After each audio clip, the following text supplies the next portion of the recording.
卷宗上说，你父母出使燕乐归国途中，死于大漠沙暴。可蹊跷的是，当时正值燕乐兵变，龙图其父新王上位。你要说什么？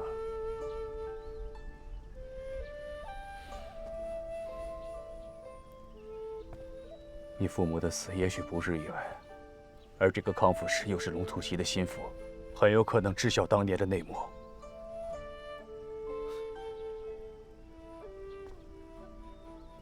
很多年以前，我就对这个答案没有兴趣了。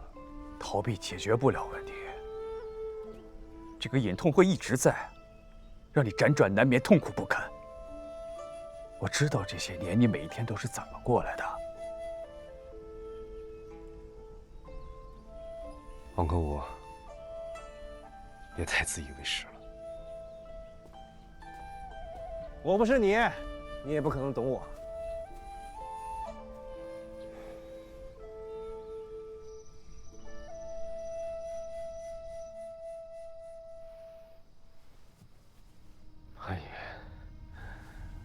哎呀！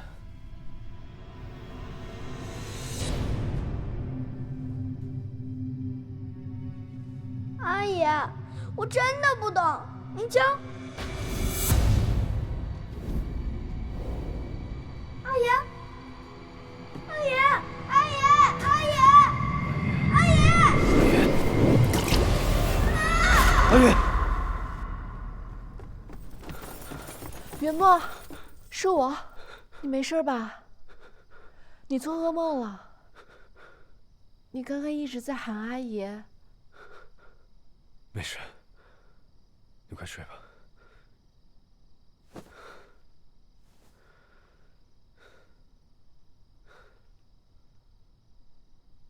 你不愿教我下棋，是不想想起阿爷吗？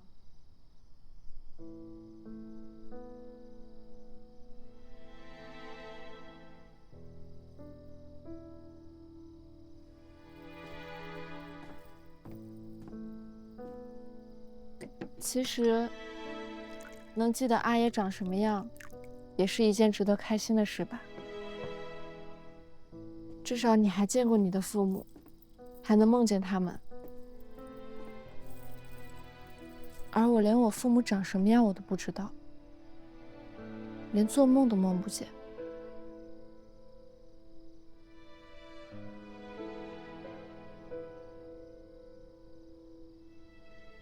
喝点热的吧。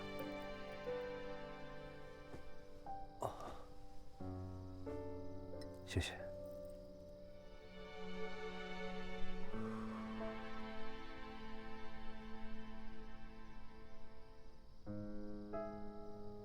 好了，快躺下吧。你喝了酒，当心着凉啊。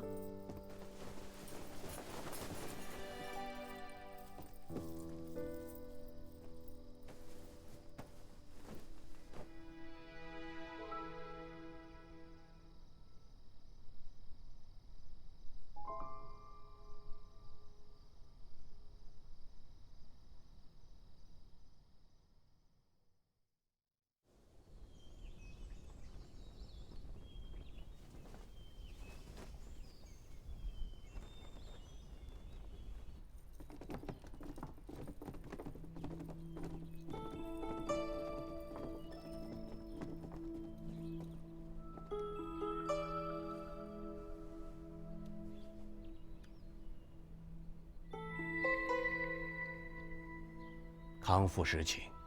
请。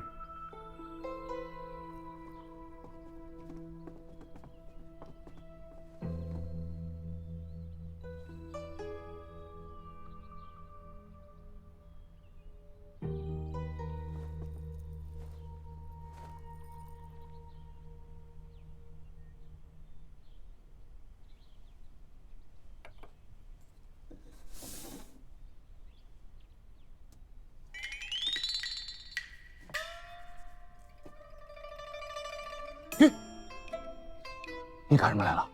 我让西苑参与谈判，我凑个热闹不行啊！你别捣乱啊！赶紧走！我捣什么乱？我不走！赶紧走！你别捣！我不走，我就要听。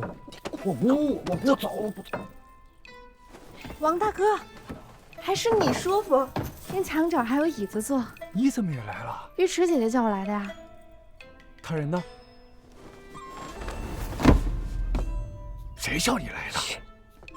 我得盯紧点，这康副使可不好应付，万一出什么幺蛾子，我也要有所准备。你们这样的，我怎么抄啊？你这就我们几个没。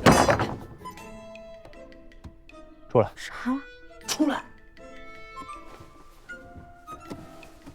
哎，小沈，这么重要的谈判，我也来学习学习。来，这回起来就没人了。都齐了是吧？就我们起来！老纪，没了，我是最后一个。快，我没错过。没有，你们简直就是胡闹！听听不碍事，就是请康副使和诸君尝尝这明前茶，真是不损山野香气呀。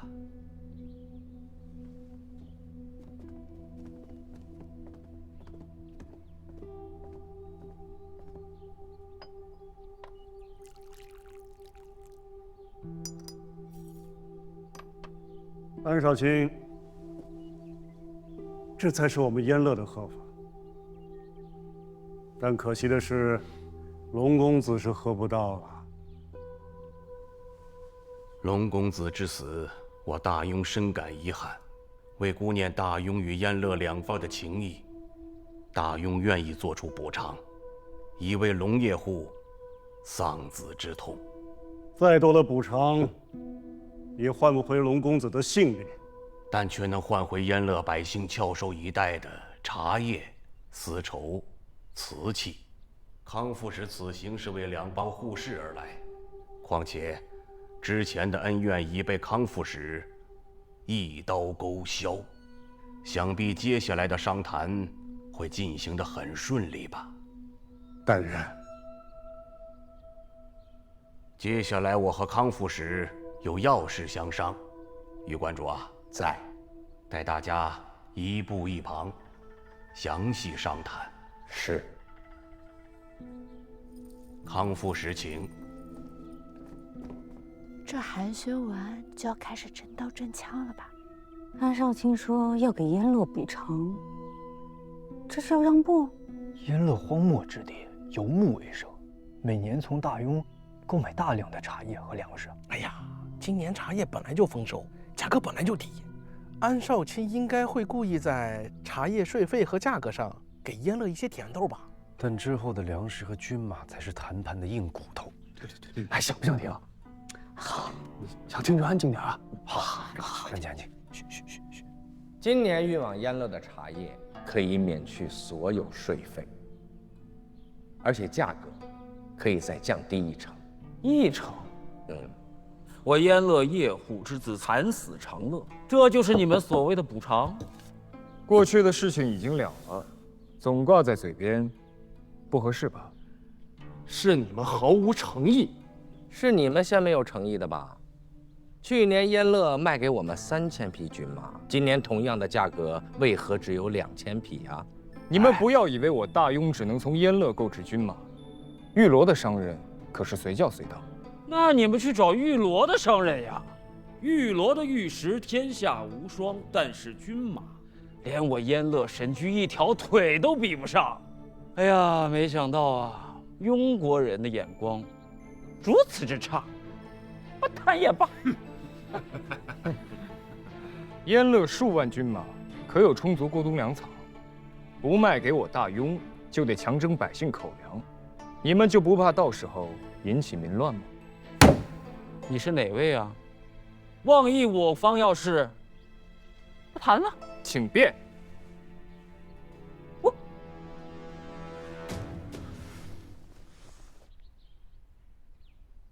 哎呀，既然我们都坐在这里了，还是本着有诚意的原则吧。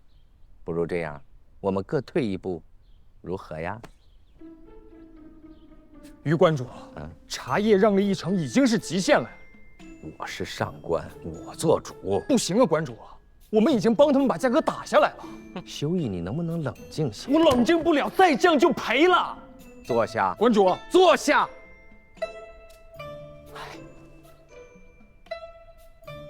安省人年轻气盛，有什么惊扰到大家的地方，还请见谅。至于茶叶的价格，我还会向朝廷请示，再降一成。再降一成。嗯。啊，既然这样，那军马我们也可以让利一点嘛。不过，最少也得是这个数。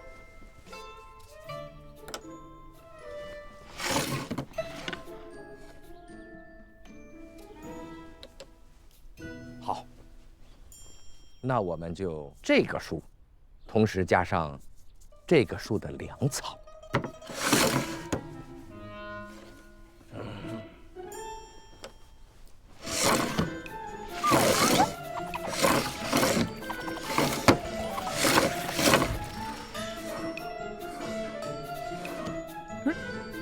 多少啊？这咋计啊？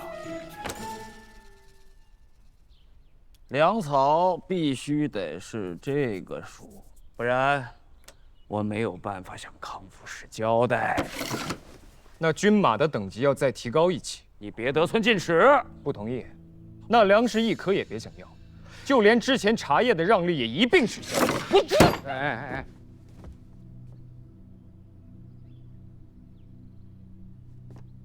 哎呀，这也是在为贵邦考虑。燕乐寒冬将至，请你们还是三思啊！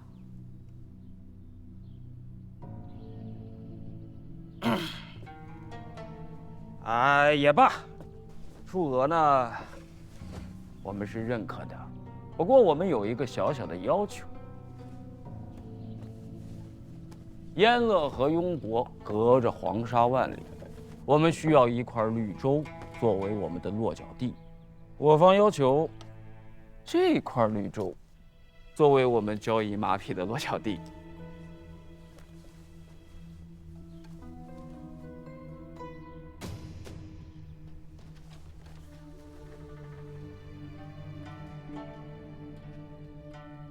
如果是为了方便交易马匹，我觉得，这样午膳的时间快要到了，不如稍事休息，我们也要向上官请示才对。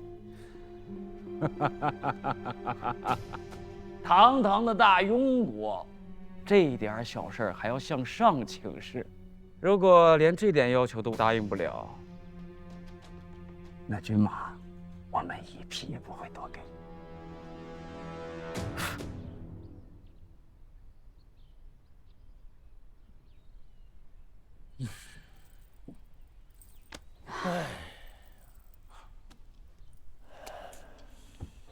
这军马数额谈下来，这次谈判就算成功了吧？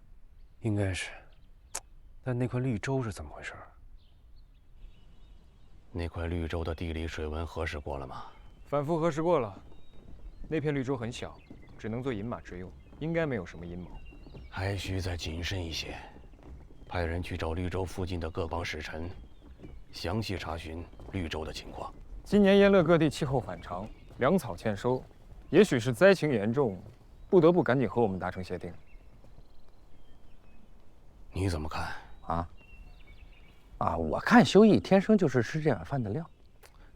我的意思是说，我们两个人一软一硬，配合得很默契。这燕乐人啊，见好就收，想急于签协议，也不是没有可能。事出反常必有妖。安少卿，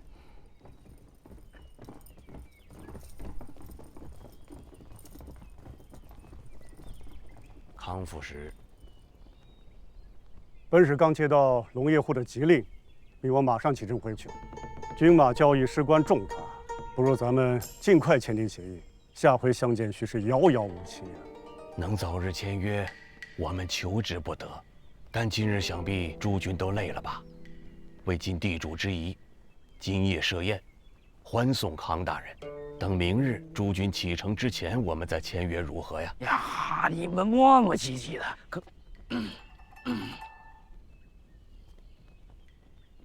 也好，那本使便先回燕乐馆歇息了。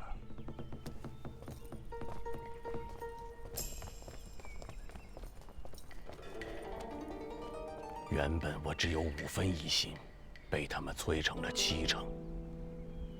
燕乐君主缠绵病榻，龙图其一介武夫，打理朝政少不了康副使这位心腹大臣。他被急召回去，也不奇怪。修义，你真是年轻啊！两帮护士固然事关重大，但他们如此心急，我们就越发急不得。是。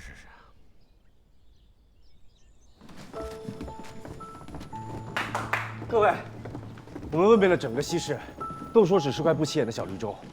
我刚从阿爷那儿来，我阿爷跟黄渤在边关多年，跟燕乐人打过不少交道，也没看出什么问题来。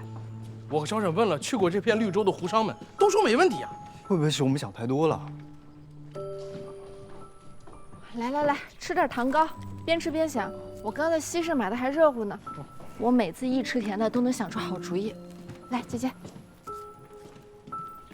你们说，谁最了解燕乐人心里的小九九？什么意思啊？俗话说，敌人的敌人就是朋友。那燕乐的敌人可太多了，周围的玉罗、月影，没有不恨得咬牙切齿的。哎，那正好，我们去问问各方使臣。可宴宴马上就要开始了，时间不多了。哎呦，老安，这图是死的，你这么看也看不出花来呀。我仔细查过了，那绿洲地小水浅，周围有几处更大更好的水源之地。燕乐就算有所图谋，也不会选在此处。那可未必。你们西院又有何高见？外务无小事，请安少卿在夜宴中，先不要答应他们，再给我们些时间。耽误了两方商谈，你们担得起吗？哎呀，安舍人，你不是一向能干吗？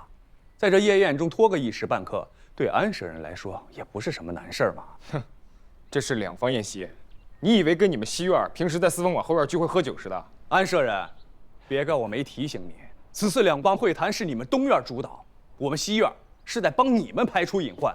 如果这里边真的有什么猫腻被你放过了，这后果你自己应该清楚。你哎呀，行了，有什么话好好说，这不都是为了大庸吗？实话实说，你们可曾是有什么新的发现吗？上尉，此事并非如此简单，请再给我们西院一个时辰。我信你，速去。此宴专为燕乐使团而设，康副使这事不肯赏脸吗？安少卿，龙夜或又来急令，命我等立即回去。更何况龙公子心丧，我等实在无心言语。那我们两方的互市协定，来年再议也是一样的。哎呀，康副使，这大庸与燕乐相距千里，再急再忙也不差这一顿饭嘛。切莫要辜负了我大庸对燕乐使团的一片赤诚啊！罢了，宴饮结束之后，我们便签契约，如此康副使可以安心落座了吧？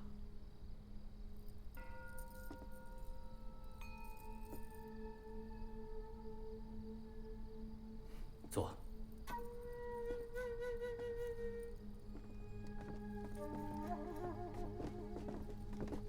来，诸位，好久不见啊！来，行。来，不瞒你们说呀，自从我去了这四方馆，还要跟燕乐人谈判，我就没痛快喝过酒。和燕乐人谈判，尉迟姑娘也在，那是自然。我们月影这些年可是要被他们害苦了。这燕乐人一向是贪婪无度，不知道这次向大庸提了什么不合理的要求啊？放心，跟我们大庸谈判啊，燕乐人不敢放肆，他们这次乖得很，大多数条件都同意了，提出的要求呢也都不过分。什么要求啊？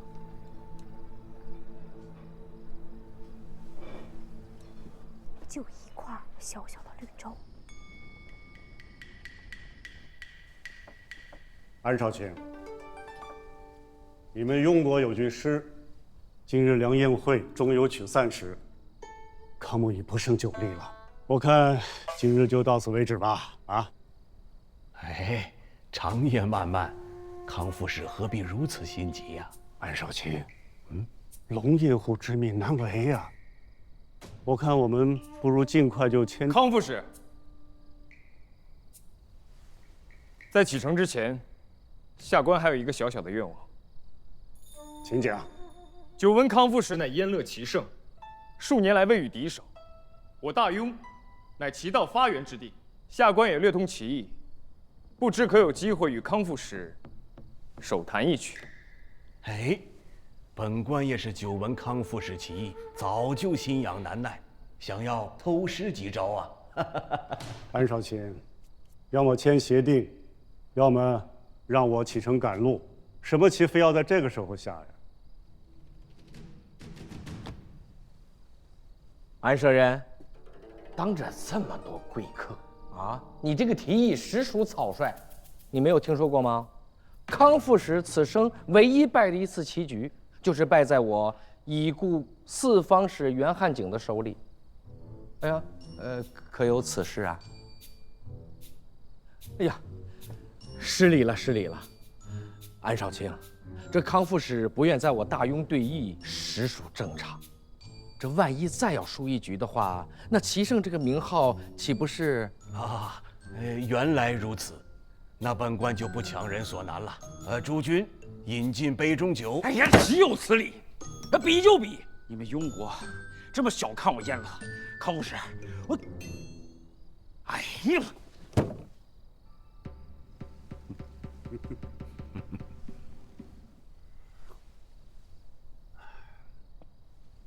好，但是我康某从不下没有意义的棋。若庸国赢，这次互市协定的马匹价格我们可以再让一成；但是，若再下赢，那就请庸国将茶叶价格再降一成，如何？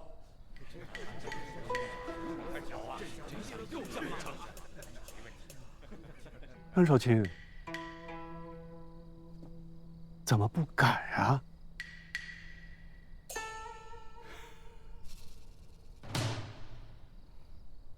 来人，摆棋台。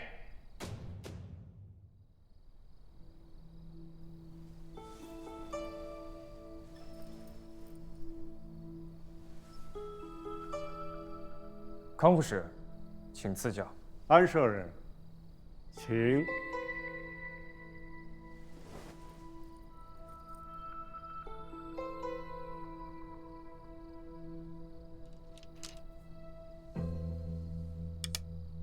上七三，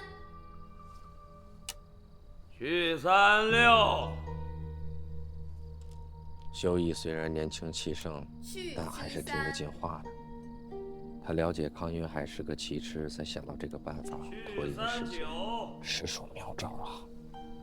此计虽妙，但元末他们还是要快一些呀。修义那两下子撑不了多久的。上93。去33，去25。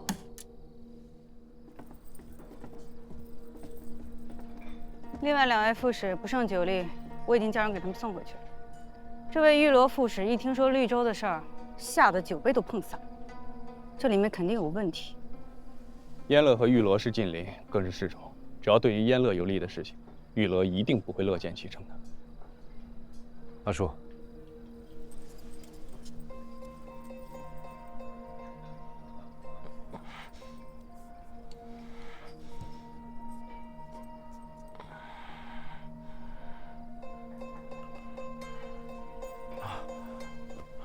月池姑娘，在下不胜酒力，先告辞。你们有2句话要问你，实话实说。那块绿洲到底怎么回事？燕乐人的事，我怎么知道？你再不说实话，那块绿洲就归燕乐人所有了。燕乐做大，对于玉罗就是灭顶之灾。你作为玉罗人，难道就这样眼睁睁地看着这种事情发生啊？平35，去43。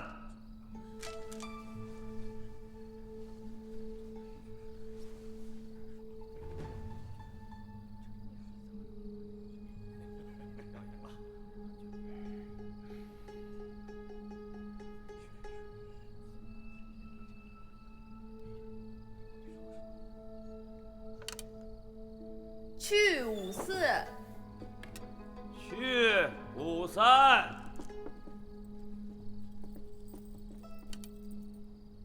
去64，去63。安修，你这棋下的也太臭了吧，都快输了。那你还站这儿？赶紧上啊！你不是会下棋吗？我都说了多少次了，我太久没碰棋了。玉池姐姐他们去找白馆长了，我们得帮她多拖一会儿。我上吧。哎，你疯了？你棋盘还没摸熟呢。那你教我呀。来不及了吧？玉罗人所言若是真的，我们就看着龙突起得逞啊。去48，入36，平84。哎呀，犹犹豫豫，大庸国年轻一辈的棋风，真是让我们大开眼界呀！啊！安圣人，此局胜负已定，就算你再拖下去，也于事无补。不如到此结束吧。安修义，你还没输呢。慌什么？别犹豫，走一步高挂。哎，观棋不语真君子啊！我是混子，不是君子。安少卿，请将此人给轰出去。不必，我倒想看看他还有何高招。小姑娘，要不你来下。去。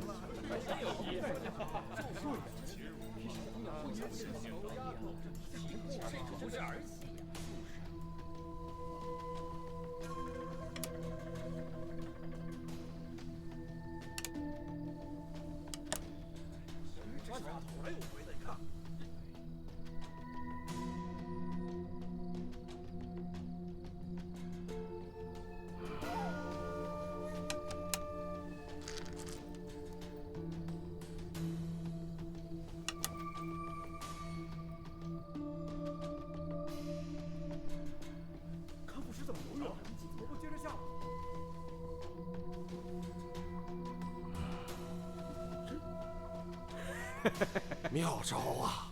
好，这步棋下的妙啊！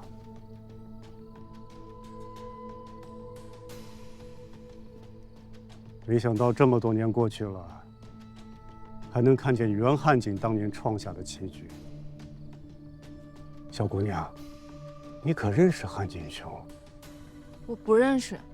那这棋也不是我下的，都是他教的。他教的？看什么呢？说你呢？元墨啊？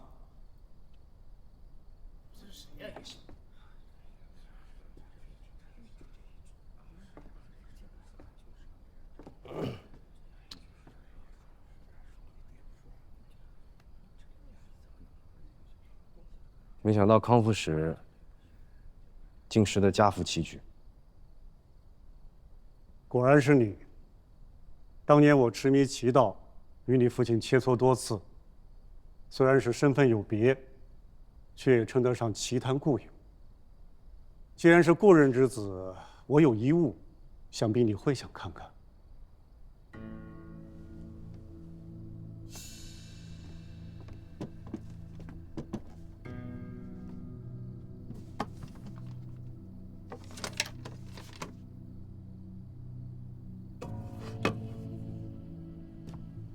元墨，这是你父亲亲手雕刻的棋盘，听说是给他儿子的生辰礼。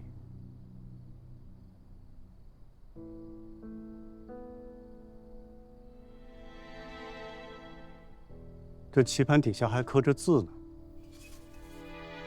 元佑天成，莫惊鬼神。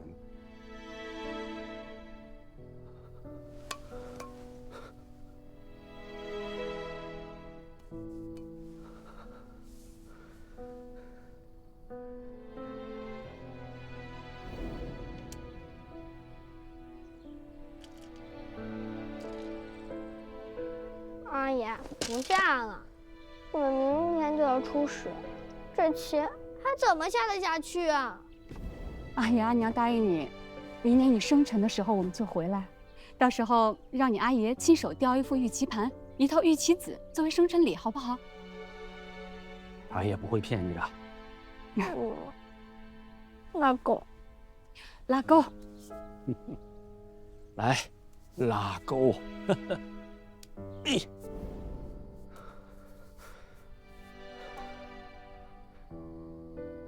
你怎么会有我父亲的遗物？这是燕乐的龙骑兵从大漠中找回的无主之物，现在康姆才是它的主人。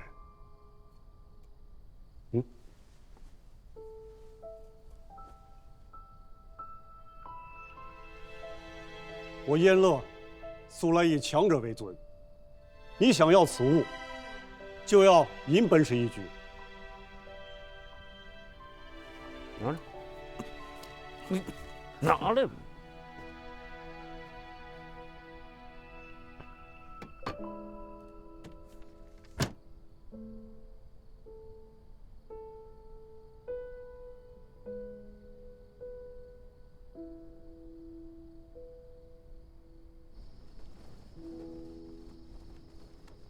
去。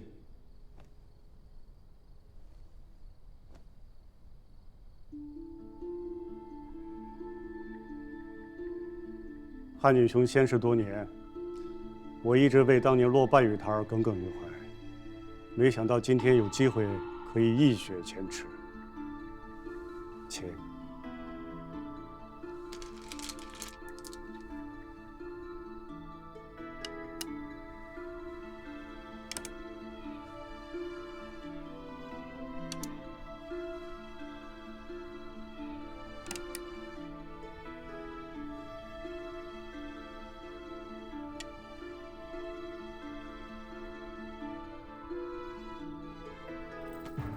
元墨，别分神，想想当初你阿爷是怎么教你的。棋盘之上，一定要心无旁骛，须知置之死地而后生。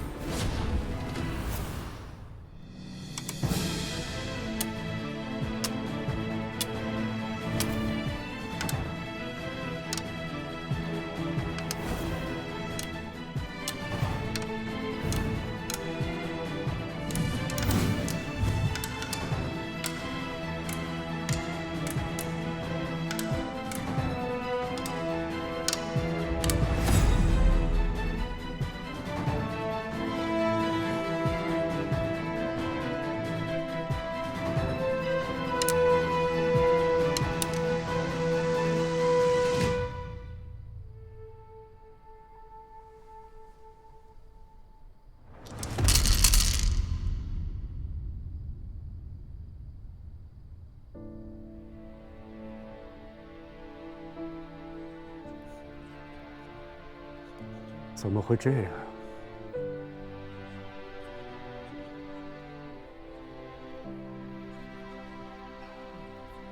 怎么可能？我父亲以前总对我说，下棋要心无旁骛，方能置死地而后生。我不解，也做不到。直到现在，我才明白。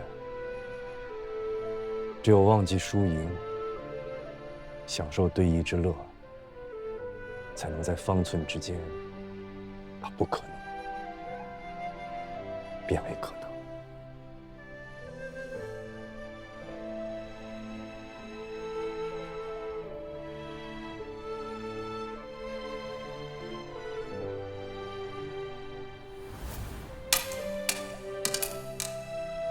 我输了。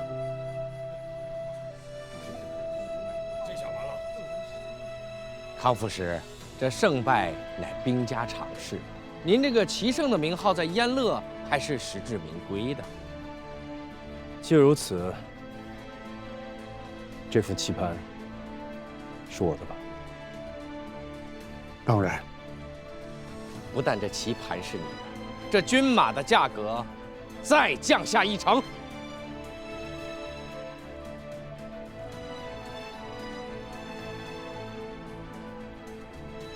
安少卿，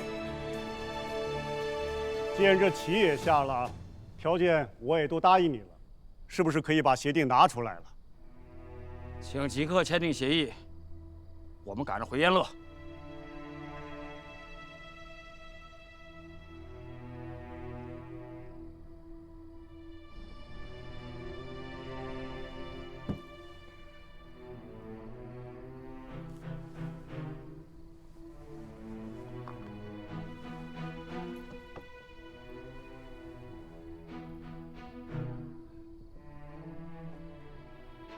安少卿，请。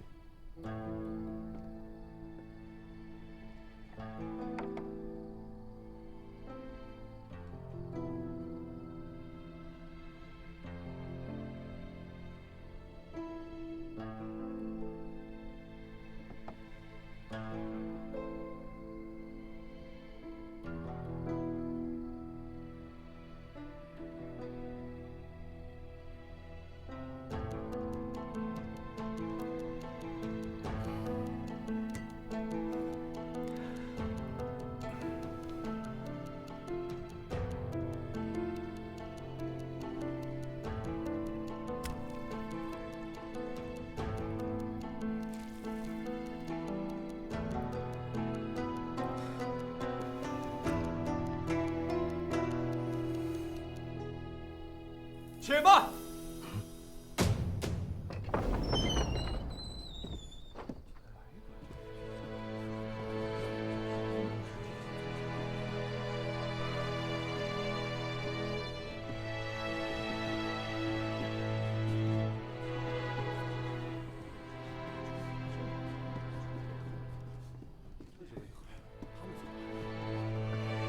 安少卿，这份协定有问题。小小舍人也敢在这里大放厥词？弘文馆的白馆长在此，他有要事禀告。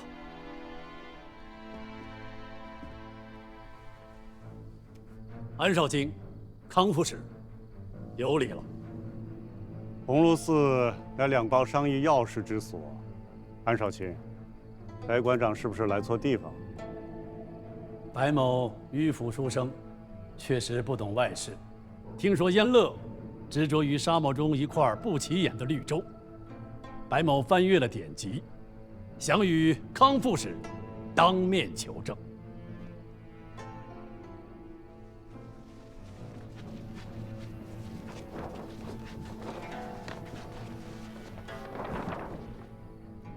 燕乐、玉罗本来近邻，燕乐势大，只因玉罗把控着商路上最大的一块绿洲，所以始终奈何不了玉罗。就在1个月前，发生了一件即将改变两邦命运的大事。流经燕乐、玉罗的布鲁河，今夏暴涨，居然发生了100年不遇的河流改道。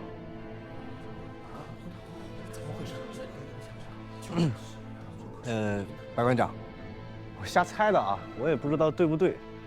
就是有没有一种可能，这个河流一旦改道之后啊，燕乐要求的那块绿洲将会变成整个沙漠最大的水源之地，然后他就牢牢控制住了万里商路的咽喉。正是如此。荒漠中，谁控制了水源，谁就是商路上的霸主。燕乐想让我大庸承认这块绿洲的归属，到时候各邦必然全起针对我大庸，这就是将我大庸强行绑到战车上，与各邦交战。你是在诬陷我燕乐！白馆长乃当世大人，为世人所尊敬，岂容你随意指摘？两邦相交，贵在诚意，贵邦如此算计，实在是令人心寒。与你们大庸商议，我燕乐已经仁至义尽。这绿洲本是几邦交界无主之地，谁有异议？谁有异议就与我燕乐开战试试！妄言开战，只会让各邦生灵涂炭。没错，不如由我大庸出面召集各邦，大家好好商议一下。此事没有商议的余地。好了，没想到你们燕乐是这样的态度啊！那依我看，两帮护士之事也就此作罢了吧？马参事，好大的胆子！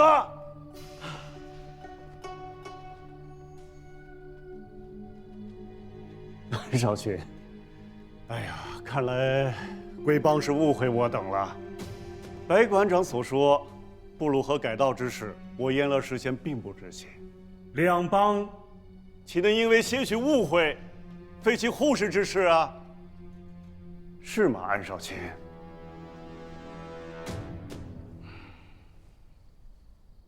两帮护士事关重大，不必心急。我倒建议康副使可以星夜兼程赶回延乐，请龙叶护示下，再给我大庸一个满意的答复。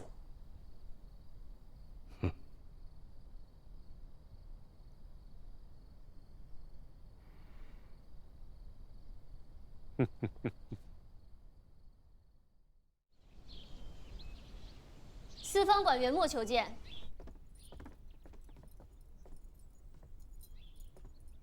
怎么，还想再找我下一局？元末奉命，带新的护士协定给康复室过目。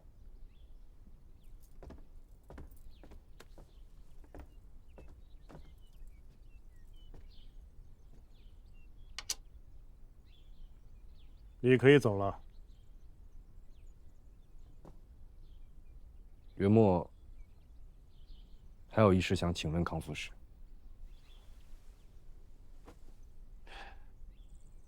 让我猜猜，可是与你父母有关系啊？